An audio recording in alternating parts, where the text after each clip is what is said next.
नमस्कार, मैं हूं विनोद महला। आप देख रहे हैं दा मुद्दा।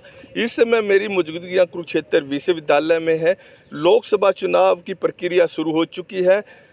कुरुक्षेत्र यूनिवर्सिटी में पढ़ने वाले विद्यार्थियों की क्या राय है, कैसी सरकार बननी चाहिए, आज हम कुछ जो विद्यार्थी हैं उनकी राय लेना चाहेंगे। मेरे साथ जी नमस्कार।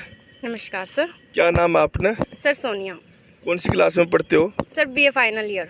कहाँ आपका संसदीय क्षेत्र कौन सा पड़ता है? ये कुरुक्षेत्र पड़ता है सर। अच्छा, यहाँ कुरुक्षेत्र में कहाँ के रहने वाले हो?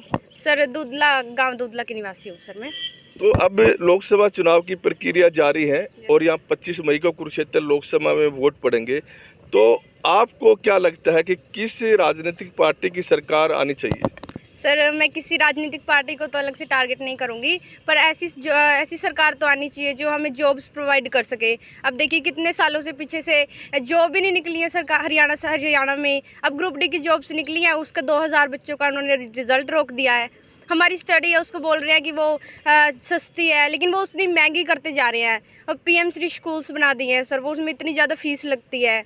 लड़कियों के पास तो बना दिए हैं सर, पर प्राइवेट जो बसेज हैं उनमें चलते तो है नहीं वो पास। सिर्फ सरकार बोल रही है कि हम पास चला रहे हैं, लड़कियों की फ्री है, लेकिन ऐसा सच में नहीं है। तो ऐसी सरकार आनी चाहिए जो हमारे सच में मुद्दे हैं ना, जो उनको सोल्व करे, उन हमारी प्रॉब्लम्स को सोल्व करे सच में, सिर्फ हमें वादे ना करे।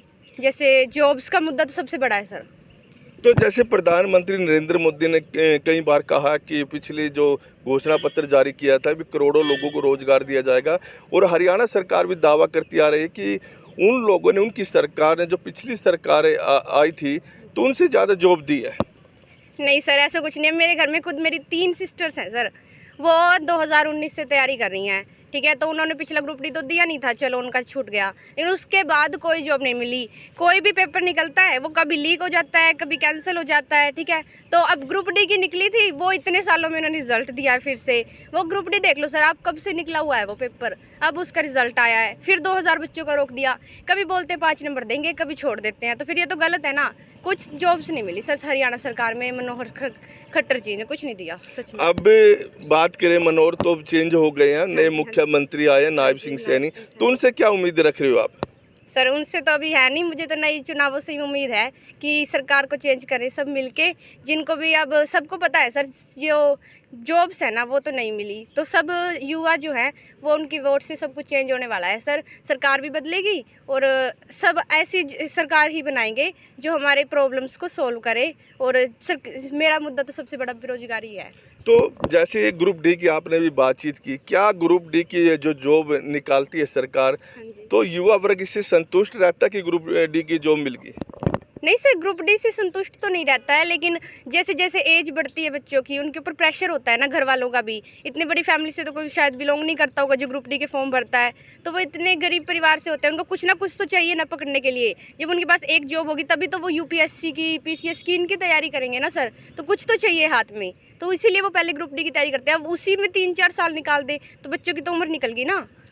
अगर बात करें, नरेंद्र मोदी देश के प्रधानमंत्री 2 बार से बने हैं और तीसरी बार भी दावा किया जा रहा है कि वही चेहरे हैं और वही प्रधानमंत्री बन सकते हैं अगर भारतीय जनता पार्टी या एनडीए की गठबंधन की सरकार बनती है। दूसरे जो चेहरे हैं वो राहुल गांधी। अगर दोनों चेहरों में से एक चेहरा ढूंढना हो कि किन्हें प्रधानमंत्री आप बनाना चाहते हैं, देखना चाहते हैं, कौन सा है इन दोनों में से? वैसे नरेंद्र मोदी जी सर मुझे पहले बहुत पसंद थे, लेकिन टाइम के साथ साथ पता चला कि क्या हो रहा है क्या नहीं हो रहा है, तो मुझे लगता है अब 10 साल बाद शायद राहुल गांधी को भी मौका देना चाहिए हमें। तो जो आपने कहा कि नरेंद्र मोदी पहले पसंद थे, पहले क्यों पसंद थे, और अब राहुल गांधी के बारे में आप कह रहे हैं क्यों प्रधानमंत्री बनना चाहिए, राहुल गांधी क्यों बनना चाहिए? नहीं, टाइम के साथ 10 सालों में बहुत कुछ चेंज हो गया ना सर। स्टार्टिंग में नरेंद्र मोदी जी ने जैसे स्वच्छ भारत अभियान चलाया और जो और चीज़ें करी, आत्मनिर्भर भारत, तो ये सब कुछ किया, पसंद था। लेकिन जब थोड़ा बड़े हुए तो पता चला कि सिस्टर्स कैसे स्ट्रगल कर रही हैं जॉब्स के लिए। घर में उनके ऊपर इतना प्रेशर है, लेकिन जॉब्स उनके हाथ में एक भी नहीं आ रही। कोई पेपर देने जाती हैं, हर बार वो लीक हो जाता है, कभी कैंसिल हो जाता है। तो पता चला ना कि रियल में क्या चल रहा है। हम तो सिर्फ जो मीडिया पर देख रहे हैं कि उन्होंने आत्मनिर्भर भारत चला दिया, स्वच्छ भारत चला दिया। स्वच्छ भारत कहाँ से होगा सर, जब सरकार, लोगों के पास जॉब भी नहीं है, उनके पास काम ही नहीं है, पैसा ही नहीं खाने के लिए। तो फिर राहुल गांधी मुझे लगता है 10 सालों में वो कुछ अलग कर सकते हैं, क्योंकि वो देखेंगे ना कि नरेंद्र मोदी को चेंज कर रहे हैं लोग, तो मैं कुछ अलग करूं, तो मुझे ऐसा लगता है इसलिए उन्हें बदलना चाहिए। आपका जो संसदीय क्षेत्र है वो भी कुरुक्षेत्र संसदीय क्षेत्र है। यहाँ से भारतीय जनता पार्टी ने प्रत्याशी नवीन जिंदल को बनाया है और जो इंडिया गठबंधन है आम आदमी पार्टी और कांग्रेस, ये सीट आम आदमी पार्टी खाते में है। सुशील गुप्ता यहाँ से प्रत्याशी है और तीसरी बड़ी पार्टी इंडियन नेशनल लोकदल है, अभय सिंह चौटाला उनके प्रत्याशी हैं। आप इन तीनों प्रत्याशियों में से किन को बेहतर मानती हैं?